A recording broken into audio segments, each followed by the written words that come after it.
Welcome everyone. Thanks for joining us here at DeFi Raiders. My name's Relentless. We got a phenomenal team here that we get to talk to today with Austin and Clay from BlockBytes. Welcome guys. Thanks so much for joining us today and for your time. It's truly an honor to be able to talk to you. So I really appreciate you joining us. Hell yeah, man. Glad to be here with you, buddy. Hey, dude. Thanks for having us. Yeah, absolutely. Absolutely. I was pumped when Austin got back to me so quickly too. I didn't expect the tweet to get the reaction, but it worked out. So, all right. So you guys want to? I mean, everybody, you don't really need an introduction necessarily. Most people know who you are, but do you guys want to give like a background of how you got started in crypto and how that led you to here? Yeah. I'll kick us off. So, class of 2017, shitcoin purveyor. I think the first token I bought was Tron. I'm still in therapy to get over that being the truth. And I don't know, went down the rabbit hole, rode the bear market, learned how to build mining rigs, and really pissed my wife off, man. I remember running a ton of rigs in our home office, and we live in Florida, it's hot as shit to begin with, but I was like heating up our entire house to try and earn $20 a day. We were super broke. Flash forward to 2020. Actually, on my son's birthday is when the whole market cratered, and I don't know why, but I went all in on Phantom at that time. And, multi-chain opened, decided I was going to do some stupid Twitter account called FTM Alerts, and I don't know. Things just went nuts, man. And that progressed for a while, and we became BlockBytes, and here we are. Nice. Yeah. So the funny thing about that is, Austin, Tron and Tron is the third highest TVL chain that we see right now in the ecosystem. It's all Justin Sun's money, dude. He's just I know. Yeah. I know. It's still hilarious though. But so I mean, also class of 2017, a bit different route. So funny enough, like my dad is in his late 50s, but he's pretty much as degen as we are, I think. And he actually read Silk Road like towards the latter half of 2016 and was like, hey, I think there's something here with this Bitcoin stuff. And I was living up in New York City at the time, and he called me, was like, hey, we need to start looking into this. I had mentioned it to him years prior from friends up there, but kind of brushed it off. And so got into a couple ICOs back then. Heavy into like VET, and which was at that time Ven, I think, and just sort of kind of kept going from there. And I actually went to Florida State, and one of my fraternity brothers is actually Ben, his name's Ben, but it's Austin's little brother. And so by strange ways of the world, he was like, for a couple of years, he was like, man, you really need to meet my brother. You guys would get along super well. Eventually that finally happened. I listened to a couple episodes of Phantom Unchained, and Austin and I met through an introduction of his brother. I got involved in FTM Alerts, and just kind of segued further and further into the Phantom ecosystem, and have sort of been around for probably since like episode 25 of FTM Alerts. And Austin and I, just hit it off and got along really well. And I think that we saw a larger opportunity and kind of what we're doing now, which I'm sure we're going to talk about. But yeah, kind of been around the space since 2017 and got obviously much further involved in DeFi Summer. And shout out to my pops for being that catalyst, which is funny coming from somebody in their late 50s, but the guy's a G. Did you really? Was episode 25 your first one? Wasn't? No, that was the one we pissed off Andre. What was it? That wasn't your first one. There's no way that was your initiation. Yeah, that's fair. It was before that, but yeah, it was 17, 18, I don't know, somewhere around there. But okay. Just happy that we got introduced, and the rest is kind of history, which we'll probably talk about anyway. But yeah, that's sort of how it got started. Indeed. Been a interesting way to start with that episode, yeah, so cool. Thanks for the introduction, guys. It's funny that you mentioned that about your dad, because when I told my dad I was getting into DeFi back at the beginning of the year, he called it magical internet money and told me I was going to go broke. So they all have their different perceptions of it. And maybe he wasn't wrong back, at this point, but yeah, they do. Yeah, well, perceptions. He wasn't inaccurate in all cases. My portfolio went down pretty quickly. I got in on GameFi. What a terrible way to enter.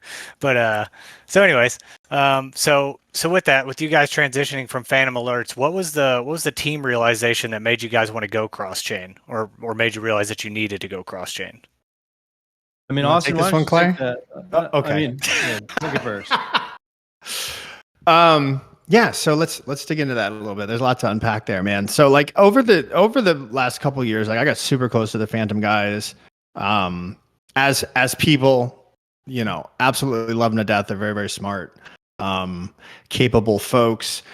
I would say so kind of the way that this went down, there was a lot of like shit that happened in the back end. So in my entire journey, my relationship was with the protocols. It had always been with the protocols: Spirit, Spooky, Beethoven, Liquid Driver, all these guys, right? And so that's really where my heart was with these builders, because I had watched them come from an idea to deploying contracts to, getting hundreds of millions in TVL to, solidly and all that shit. And and so what ended up happening, like, so here's the back story here. So that you guys know that they did the developer incentive program. It was like a huge deal. It rocked the price. People were coming in fast and furious. Like I was talking to 4 or 5 new protocols on the phone a day, doing an AMA a day. Shit was going wild. And all of a sudden they just abruptly stopped it. And I remember, like, I don't remember what episode of Phantom Unchained it was, but like, we announced, okay, so they're changing the developer incentive program to be GitHub, or not GitHub, Gitcoin grants now. And I even remember, like, at the moment they released that, some yo-yo, yeeted like 50 or 100 grand into Phantom, and like there was a big green candle. And we're all sitting in the background going, this is really positive news here. And so what ended up happening is, having been involved with these teams and knowing that, okay, they were building during this market. They had been, under the impression, I don't want to use the word promise, but definitely under the impression that if they got this level of TVL, then they could assume that these type of incentives were coming, and they were planning on that. And so that got stopped. And I started realizing what was happening in the back end. And in the back end, and when I say the back end, I mean among the protocols, things were getting a little bit shaky. And so I had a lot of calls. I spent hour and a half on the phone with Mike, Kong, John Morris was there, a bunch of calls with Barrick, Simone, all the guys, explaining, like, look, guys, here's what's happening. Your builders are ready to flee. And it's they weren't ready to go cross-chain or leave because of the incentives only. Like, I really don't want to give that impression. The reason that they were ready to go cross-chain is that there was the incentives combined with the feeling that the foundation really doesn't care about us anymore. They had good reason to feel that way, because Andre kept saying, we don't care about random forkers. Like, those were his words. And regardless of what anyone thinks, Andre owns and runs Phantom. And so those were his words. And, for better or worse, like every project, with the exception of even Liquid Driver, is just, it's a deployed master chef, but pretty much every project is a fork with some add-ons to it. So most people took that to mean like they just don't give a shit. And I want to be clear that those were Andre's words. Those weren't Mike's words. They weren't Sam's words. They weren't Barrick's words or Simone. And so sentiment got shaky. And so I started telling Mike, like, we got to come up with a solution here. Your builders they're ready to go cross-chain. And their response to that was, well, everyone has the right to go cross-chain. I'm like, yeah, everyone does have the right, but what's going to happen is they're going to go cross-chain, and instead of like bringing people back to Phantom, they're going to be bringing people to the new chains. And we're talking back in April, these calls were had. And I just kept hitting a brick wall. Like, they would make me promises on our calls that, look, yeah, we're definitely going to do some things. We're going to, really make it right. And then it just didn't happen. It was like, fuck, man, the writing was on the wall. Like, we could see it. And that was part of it, right? So the sentiment had gotten kind of rough at that point. But what also happened, I had mentioned earlier that we had that so solidly launched. It was kind of clunky. Andre got really pissed off at Beebus, like, because Beebus, so they got a VE NFT, and he created two tokens. One was called Pain in the, and the other one was called Ass Tax. And he created his own pool and just put one token in each and basically farmed the solid, which, I mean, he wasn't outside of what the protocol allowed, but it pissed Andre off hardcore. And if anyone, is feeling nostalgic and you want to go back and watch episode 25 and 26 of Phantom Unchained, you'll see. And after that episode, I hit up Andre. I'm like, dude, why don't you just come on the show and let's chat it out? And he basically laid into us. He's like, fuck this. You guys are the biggest Phantom bulls and you're shitting all over me and stuff like that. And I'm like, I went back and watched it. I didn't feel like we were shitting on him. And so, flash forward, I would say like, I don't know, 10 weeks, 11 weeks later, I reached back out to him. He and I had not talked since then. And I said, dude, I want to try and amend this rift that the two of us have. We're working towards the same goal, which is the success of the Phantom network. And now I want to preface this by saying 100% of the work I did on Phantom was for free. I did it because I own the token and I wanted to support the network. And his response was, we don't have the same goals. Our goal has always been only to focus on the tech, and that's it. And I said, oh shit. The dude at the top of the network just basically told me to fuck off, and he doesn't think we're working towards the same goals. I mean, I've been like losing time with my wife and kids to spend my time doing this. I don't need to do this any longer.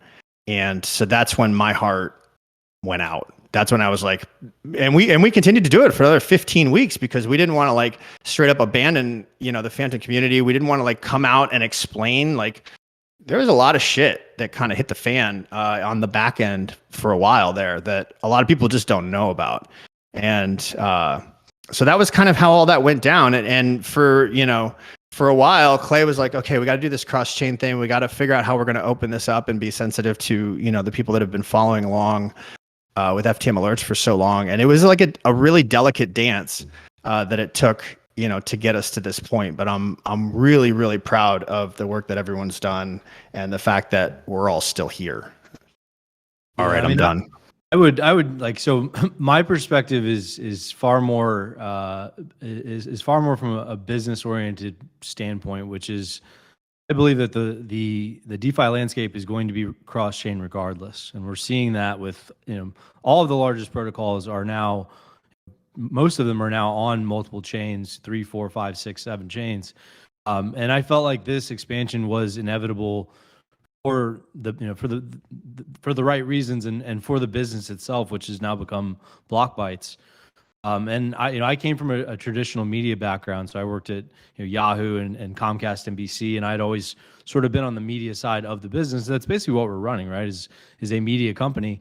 I just kind of had a dream that we could build something, a crypto media company with integrity, one that actually puts out, news and information that's not just shill, that's actually really, backed by facts with really smart people. I think that if we want to see the adoption of crypto on a larger scale, we have to penetrate the audiences of LinkedIn. We have to penetrate the audiences of TikTok, and really bring really awesome cross-chain crypto education to the space. And I think you do that through both video content, which we've launched 5 shows since we started, probably 50 days ago, but also through editorial. And so I think what you'll see from us is the combination of those two things. And Phantom's still a part of that. I mean, we still talk about Phantom, and I think that they're still going to have a large role in the ecosystem because of what they've built thus far. But for me, it was like, you can see the writing on the wall, and when the builders start going cross-chain, then we need to be able to talk about that. When you're siloed to just one chain, you close yourself off to opportunities and information that's happening, whether you like it or not. And so for me, it was like, we have a really awesome opportunity to build something amazing. And I wanted to seize that opportunity, and I wanted to make sure that we do it in a sensitive way that the community can come along with us. And hopefully that, we're accomplishing that as we speak. But for me, it was like, it just makes so much sense that we can follow, the protocols we had already been close with and meet new ones and open that information up to, the entire ecosystem of crypto Twitter and well beyond. And I feel like there's a hell of an opportunity. And really, like, you look at all the media companies out there, the layer one, layer two space is super underserved. If you go to any of the big crypto companies that are or media companies that are reporting, it's Bitcoin, it's the Ethereum merge. It's really the focus on, the main chains that are mainstream. And we want to bring a new flavor and a new perspective to layer one and layer two blockchain news, where I think a majority of the innovation moving forward is probably going to happen. And so that's really the goal, I think, of BlockBytes is build a full service media company that is trusted and that brings layer one and layer two crypto to the forefront. Do a badass job at it and have a lot of fun doing it. And that's kind of my perspective on it. Yeah, that's phenomenal. That kind of answered one of my future questions about your end state for BlockBytes. But I think, both of your reasonings go hand in hand, right? You're looking at it from business. Austin's looking at it, a little bit of sentiment. I mean, but sentiment drives business. So it all goes hand in hand to what you're doing at the same time. So with that, with you talking about your content creation and what you're trying to put out, with what's happening right on crypto Twitter and just kind of the sentiment with DeFi, in general, right? So your Twitter has 136,000 followers. You average about 50 interactions per post. YouTube channel has around 27,000 subscribers, and you guys get around 1,000 views right now. So have we lost that much retail engagement? And if so, how do we as content creators rethink the content we're putting out to start turning retail from hype chasers into true believers? Dude, such a good question, man. It is like, honestly, it's been like like one of those, do where the tumbleweed kind of blows by. Like that's kind of what it's felt like on Twitter for a while now. And it's not for like lack of content, but I'll tell you what it is. If I were to go drop a tweet from the main BlockBytes handle and say, FTM pump incoming and draw a couple of, draw a bull flag on a chart, they'd wake up. You know what I mean? Like it would get people liking the tweet. And there was a while there, like it was just me behind there. So, and I didn't even have a personal account. So it was just me tweeting out my thoughts, putting whatever the hell I wanted on Twitter. And that was perfectly fine. But there was a transition that happened there, and we wanted to transition into something a little bit more professional, move away from, the, project promotion shit, I guess is kind of what you would say, into more of a professional content creation. So I think here's what's going to happen. And I think Clay kind of agrees with me. So we've had a great time, a very easy time actually, recruiting in the bear market, which is generally the case because in the bull market, you can't find anyone. In the bear market, half of them got fired.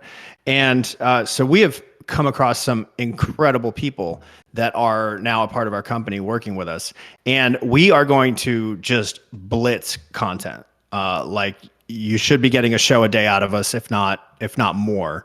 And, the whole purpose of that is we want all that content to be available for when people do come back and they are searching on YouTube for how do I bridge funds to Polygon, or how do I, do liquid staking, or how does Aave work? Whatever. We want ourselves to be there. And that's kind of what's going to happen. Is like a good example is, I'm still a little bit ashamed, but so when Tomb launched, like I was real close to those original developers, and they were awesome guys, and they were straight up like, this is a game, play it like a game. And so I shot a couple of Tomb videos, and they did fine. They did a few thousand, views or whatever. And then Harry took over, and it was like they went up to like 30 and 40,000 views. And I'm going, holy shit! But these were months apart. Like they resurrected each other. And these type of content resurrections happen all the time in crypto. And so I do definitely see that as we want to just crank out as much content as we can while the market is chill, so that we're primed for when shit goes nuts again, because it's gonna at some point. Yeah. So the question on the audience stuff. So I remember in 2017, my first actual true bear market, and looking at my portfolio and being like sick to my stomach because I was down, 95% on my portfolio, and I didn't take profits like I should have back then. And I didn't really understand what was going on, and the volatility of the entire market was kind of mind blowing if you hadn't lived through it. Whereas now I look at my portfolio and yes, it's still down a massive amount, but like you have the understanding that when Bitcoin rallies, that things are going to come back. Bitcoin will show back up on CNBC, and the rest of retail will end up aping back in at some point down the road. But to your original question, yeah, I do think 80% of retail is out of the space right now. I think that we were doing 4,000 or 5,000 views pretty much per episode before everything kind of fell apart. Starting in May, and that those people will slowly come back. But I think that the most important part is building the foundation right now of both video and editorial, and making it something that's digestible for everybody. Because what I think is going to be different about this next run, that we're going to see people that come in with more established platforms that are kind of more friendly to the everyday user, and hopefully we can get people to stick this time. Is what I would like to see, and I think that is done through education. So the plan, just like probably all the protocols that we believe in right now, is that you just continue to build. And I think that when the 80% returns, hopefully there's enough education on that we will have big drawbacks, and things like what we're seeing right now are going to happen, and you have to be prepared to take profits. You have to be prepared to know that there will be downturns. And the more that you can educate people in a holistic way, and it's not just educating crypto Twitter, it's literally educating the folks that I used to work with that live on LinkedIn, because we need those kind of people in this space as well. And so I think that yes, 80% of the audience is gone. Yes, a large percentage of them will come back, and when they do come back, I hope is that we've got education out there that gets them smarter and is more mainstream than what we've seen in previous cycles. And so if we can do that effectively, I think it's going to have a net positive impact for the entire ecosystem. Yeah, I totally agree.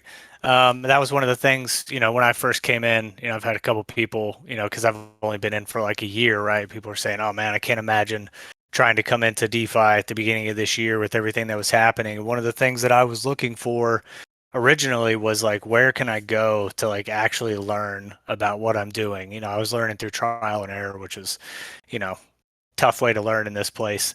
But then you started to see things like the Byte Masons rolled out learn.bytemasons.com, and all these other. Now I'm seeing some of these other educational platforms that are starting to come out, and there's like such a big emphasis on that, and I think that's going to be huge for whoever really is able to corner the market there and make it a user-friendly experience. So I think you got the right approach. I mean, that's I think that's what we're all looking for is the opportunity to learn and do things the right way, and being able to push that content out is huge. So a follow-on question there for that then. You talked about crypto Twitter, right? So what are your thoughts here on Elon buying Twitter? Not necessarily so much for the free speech stuff, wherever you stand on, how that whole thing is going to play out or whatever, but what could this mean for crypto adoption, right? So as the more people are attracted back to Twitter because, they think on one hand, like it's this new, this new platform for new opportunities.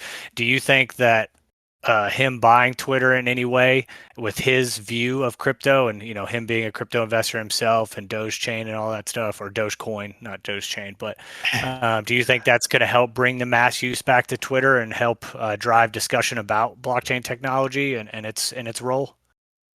I don't know if it's going to bring the mass use back, but I'm definitely like really positive that he purchased it. I think it's great. I have my own like libertarian, I guess, views on the world and all of that shit. So I kind of get a kick out of his trolling and all of that.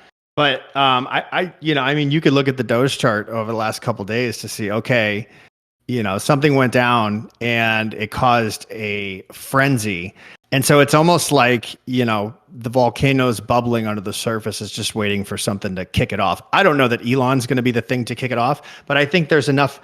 What I think is going to be the thing to kick it off is millions of people got a lesson in macro, and they got a lesson in how fiat currencies work. They got a lesson in how the reserve central banks are destined to fuck up a fiat currency. And they got a lesson in how there's only one way to escape the debasement of your savings, that your government pretty much has the ability to debase at any time. And that's going to be Bitcoin or hard assets like that, or potentially precious metals, but those are a real pain in the ass to take delivery of. Yeah, I mean, I agree with what Austin said. I think that so we're seeing a really interesting thing happen. So Elon is one component of it. I think that social in general is going to be like in the 2024 time frame is going to be the next wave of what brings the next huge adoption to crypto. Like look at this Reddit NFT stuff that we see going on Polygon. 3 million wallets created on Polygon. And whether you know that's happening or not on the back end, it particularly doesn't matter.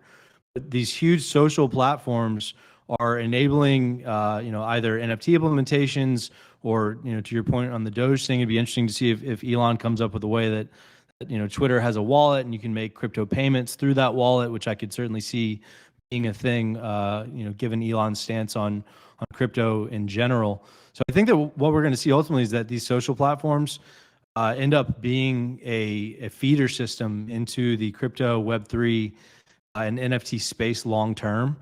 And we're already seeing a lot of evidence of it happening right in front of us right now. So yeah, I mean, I think that the acquisition of Twitter, like forget the political side and the free speech side, because it's just not a road I really want to go down, and everyone has a different opinion on it. But I do think from a adoption of the ecosystem and adoption of crypto in general, these are net positives for everybody that's in this space. And I think we're going to continue to see these huge social platforms figure out unique, exciting ways to utilize NFTs as wallets, to create their own form of wallets and actually enable crypto payments across borders. And if you think about folks that are unbanked, you may be unbanked, but you probably have access to some type of social platform. And so there's probably, there's a lot of really interesting things that I think are going to come down the road, these social platforms. And Elon has an opportunity to be a leader in that space, obviously. But I think, platforms like Reddit are already showing that they have interest in being in the space as well. Guess what? It helps their business. So I think that, yeah, so it's going to be really interesting to see how it all evolves. Obviously, I don't have a crystal ball, but I do think that Elon's interest in crypto and his belief in Doge and probably other cryptocurrencies as well is going to drive some very interesting narratives moving forward. Yeah, and I certainly think that as you reference like Twitter and Web3, like the CZ backing, right, and Binance spinning up a team to help him with stuff like that. I mean, that brings a whole audience, to that side of it. So I'm interested to see how that plays out. So like the one thing I want to add there is like, crypto Twitter is one thing, which obviously we all live in it, and it's amazing and it's hilarious and it's informative and it's all of these things. It's really I mean, if you think about like the amount of people that actually get their information that way, it's a very small subset of like who we actually, we need mass adoption. And it's a small subset of folks that actually want to go read, a 20 tweet thread on how to use Aave, for example. And so if we can get these social platforms to be more crypto friendly, I think it's just going to drive greater adoption. And Twitter has the opportunity to be a leader in that space. And I don't mean crypto Twitter, I mean Twitter as a platform. So that's, I think there's a lot there that we're going to see evolve over the next year and a half. Yeah, completely agree. And then I think, and I don't want to beat a dead horse. I know you guys have talked about this a bunch, but another driving factor here is the role of regulation, right? So we talk about SBF, and I'm not going to get into like his bill necessarily with in the weeds of it, but right. So SBF, with the amount of money he has and with the amount of influence he has, and the political tie-ins that he has. How does if he was to get his way in regulation, right, how would that affect this, do you think? Oh boy, we're getting into fun ones here. Interesting note that SBF offered a buttload of money to Elon. I forget how much it was. Yeah, like 15 billion. Yeah, it was a shitload, and he declined it. But he took the $500 million from CZ, which I found that to be pretty interesting. And I'm sure everyone watched, or most people watched, the SBF Eric Voorhees debate. And I definitely fall a lot more on the Eric Voorhees side, in that, he makes a very poignant argument about OFAC and essentially what OFAC does to exclude massive populations of people based upon their geographic location or, the sins of their government. And to be quite honest, like a lot of those folks are the ones that need DeFi the most. And if we're getting to the point of on-chain censorship, the argument was being made that that's a point of no return. And so, I've kind of done a little bit of dissecting of what SBF was talking about, and he's definitely done a lot of backpedaling from his initial tweet that he put out, which lit a fire. But the regulation of front ends and things of that nature are, okay, they are what they are. And so people will have to deploy decentralized front ends like Liquidity did, or, they'll have to learn how to interact with smart contracts directly through Etherscan or something, which kind of makes it a little bit cumbersome. But there was a tweet put out this morning by Polygon's chief legal, and I should know his name, and I'm forgetting his name. But he said, we've really been going about this the wrong way, and that we need to start drilling down with these politicians and really educating them on what it means. Like, if you've got a network with one validator, yeah, probably that validator should be regulated because he has the complete ability to alter transactions and steal people's money. If you've got a network with 8,000 validators, you probably don't need to regulate those validators because the likelihood of one of them having enough control to do anything is very, very slim. And so he was making a really good argument in that we need to get granular with educating people with these sorts of things. And again, my view is that SBF, he wants to do what's best for him, in that he wants to, he got in, now let's raise the barrier of entry so high that nobody can compete. And that was kind of the feeling I got when I initially read it. And it was definitely the feeling I got when I watched him explain it. I mean, these guys are obviously working for their own best interests. I mean, it's going to advance his agenda and his business, and I don't necessarily blame him. It doesn't mean that he hasn't lost the plot entirely. I mean, I think that we can all agree that was not the reason that we've all gotten into this space. But it goes like a step further. You see Vitalik coming out and say that validators who censor blocks should be tolerated in some cases, like in the case of war. But you also, look at what he runs in Ethereum. And I think these guys realize that they're up against regulation. They're up against, the United States government effectively. And so they're going to need to concede somewhere if they want to continue to expand and grow the way that they would like to, which doesn't mean that it's in the best interest of all of us. So, I think that, BitBoy gets shit on a lot, and he gets a lot of shit, deservingly in a lot of cases. But we do need people on both sides of the aisle that are not, SBF or Vitalik with their opinions. So I think it remains to be seen how it's going to play out, but we definitely need people who are going to rally against their perspectives on censorship and regulation, which, I think people are coming out in masses on the other side. So it seems like we're going to have, at least some people in Washington that are going to try to do the right thing here.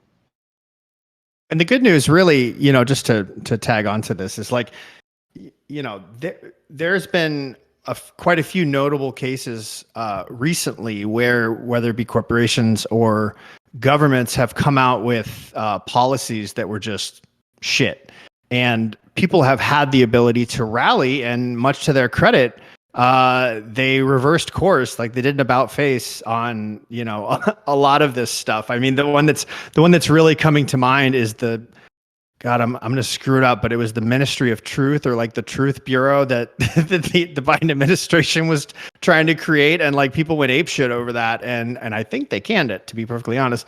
But stuff like that is really interesting, and it's something that I don't think before this particular time in history we ever could have pulled off. And so, for all the misinformation that's going on out there, when information is released, the people that actually have the ability to disseminate it and put it into working form are doing so. And if you look at the Ripple case, whatever you think about Ripple is irrelevant. That is a landmark case for this industry that we're in. And the SEC has fucked that one up really, really bad. And now that it's super clear that they are, you've got, Coinbase and Blockchain Association and all sorts of folks wanting to file an amicus brief on behalf of Ripple now that they kind of see the writing on the wall. So things like that are really interesting, I think, and we're going to have to get regulation. It's going to happen at some point. And my only hope is that it's a little bit more in the Voorhees camp than it is in the SBF camp. Yeah, I agree. So with that, I know we only have a few minutes left, so I just want to ask this real quick, and then I want to ask about your hiring process for what you guys are doing over at BlockBytes. So if they come out with a central bank digital currency, right, and how is that going to affect the decentralized economy, right? If exchanges have to then get in line with the CBDC, I mean, are you going to be able to get your money off chain or back onto a central exchange if there's a CBDC and everything you're doing is decentralized and, skirting the law per se? Really interesting question. We actually right before this, finished an interview with a project called Railgun, which does on-chain privacy, and CBDC was part of what we were talking about, man. And it's kind of a worst case scenario, I think. It's something that if pre 9/11, if you told somebody in the 90s, here's what's going to be happening in 2022. We know factually that your text messages and emails are getting read. We know that there's very little privacy. The social media platforms are literally listening to you so that they can run ads to you. But at the same time, you've all allowed a device named Alexa to sit in your living room and listen to you constantly. You've given this up, right? And to say that we're moving to a point where they're trying to do away with cash, the only essentially anonymous form of payment left. And if you do away with people's ability to transact, you've done away with their freedom. Like they might have their physical freedom, but if they have no ability to transact, they have no freedom. And so it's kind of like boiling the frog.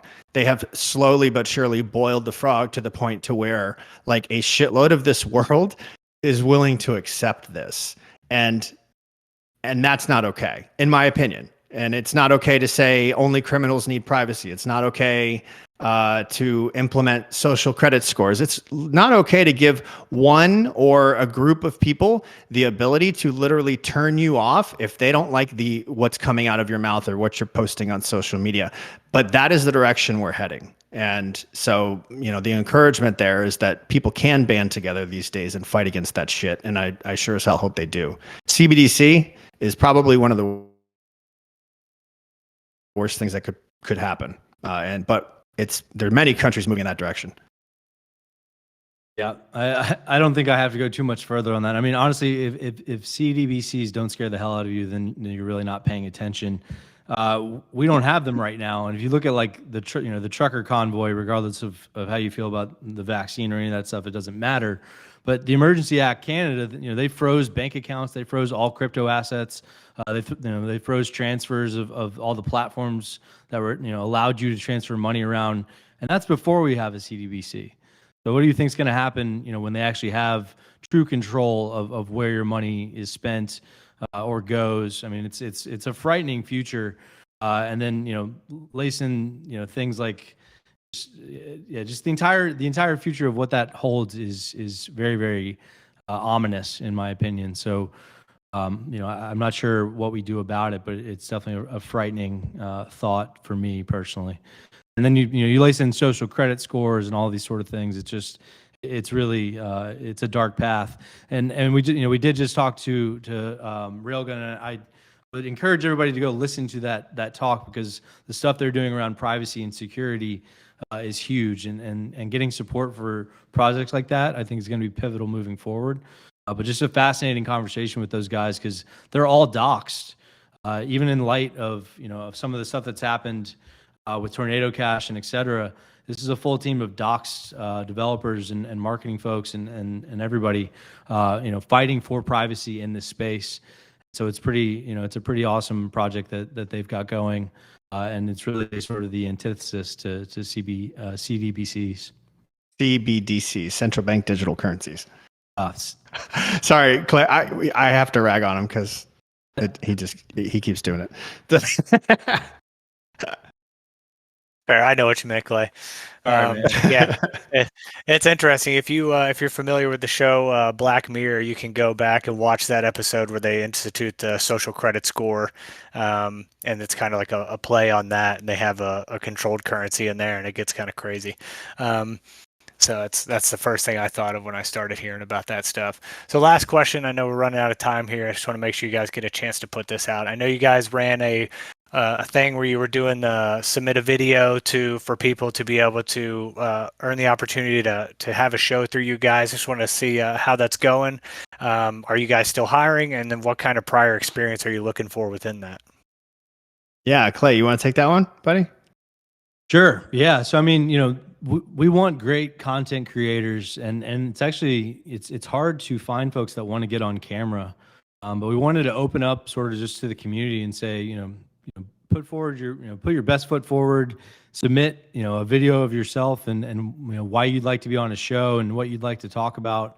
And I think we had upwards of 10 or 11 submissions, and they were all great. And we have, I think, found one person that has won the contest, and we're kind of finalizing that. But really, we need to expand the folks that are on our team, and really want to be part of this. Both the growing of BlockBytes, but the growing of awesome content across the ecosystem. So I thought it was a really fantastic amount of people that submitted, and I think we found a really awesome person to kind of fill the role. So I'm super excited about expanding to and adding to the crew. Austin, I don't know if you have anything you want to add there. No, I think you summed it up really well, man.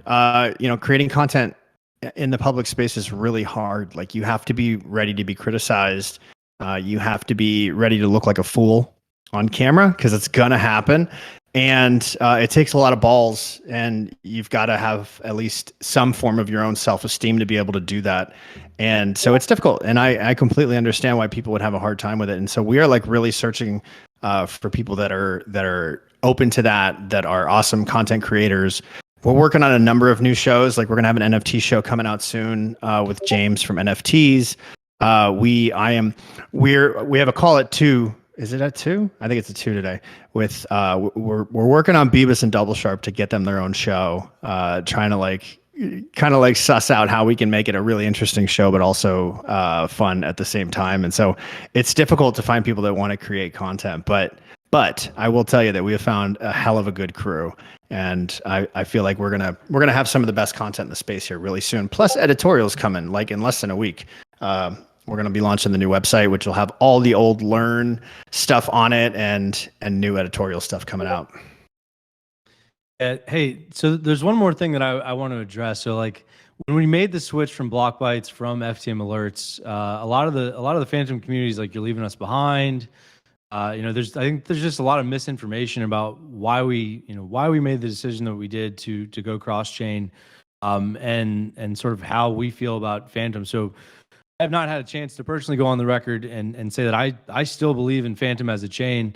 I don't know about you guys, but when I go use other chains and I go back to Phantom, it's like being home because the user experience is that good. So I still am super excited at the fact that they've got a new incentive program coming out, and I'm interested to see how they roll it out and what it means. I just did an AMA with Beethoven about all of the new sort of things that they're building, both on Phantom and on Optimism. And, there's still builders that are building on Phantom. So I guess what I'm coming out and saying is, like, I don't want the Phantom community to feel like we left them behind, because I still am a huge believer in Phantom. And I think that the Phantom virtual machine, I'm actually currently writing a thread on all the reasons why it is important and what they're doing with vertical scaling. So just really haven't had a chance to come out and say kind of my personal perspective on it. But I think the FEM is a major path forward for Phantom. And I know that they've hired and are aggressively building towards that future. So just wanted to get that out there, because I really haven't had a chance to come out publicly and say that we still love the Phantom community, and there's they still have a hell of a lot going on. So that's my piece. Yep, I agree with that wholeheartedly. The tech is great. Still, close to the team and everyone, and still huge supporter. Yeah, I completely share that sentiment. I'm a big believer in Phantom and the opportunities that they have going forward. So I've been really excited to watch some of that play out and follow it. Like you said, the tech is just so phenomenal. It's really hard to beat, and I'm excited to watch FVM really get going. All right, guys. I don't want to take too much of your time. I know you had a hard backstop and you got some other things to do today. So just thanks tremendously so much for your time. It really means a lot, and it was really an honor to be able to talk to you guys today. Dude, awesome. Thank you so much for having us, man. Really appreciate it. Yeah, let me say it right one time. CBDC. My Yes. dyslexia not kicking in. Dude, it's so good. But yeah, man, hey, thanks so much for having us, man. It's been a lot of fun. Yeah, absolutely. It's been a blast. I'll go ahead and wrap this up, guys. All right, everyone. Thanks so much. This has been amazing. Thanks so much to Austin and Clay for joining us. We're very grateful to have had this opportunity, and we're excited to see what happens with BlockBytes going forward. We'll be uploading this talk to YouTube. If anybody wants to hear it again, or if you're hearing it on YouTube right now for the first time, please hit the like button and subscribe to the channel. Once again, I'm Dejenic, and I represent DeFi Raiders. Please check out the links or drop by the BlockBytes social medias to see more. See you next time.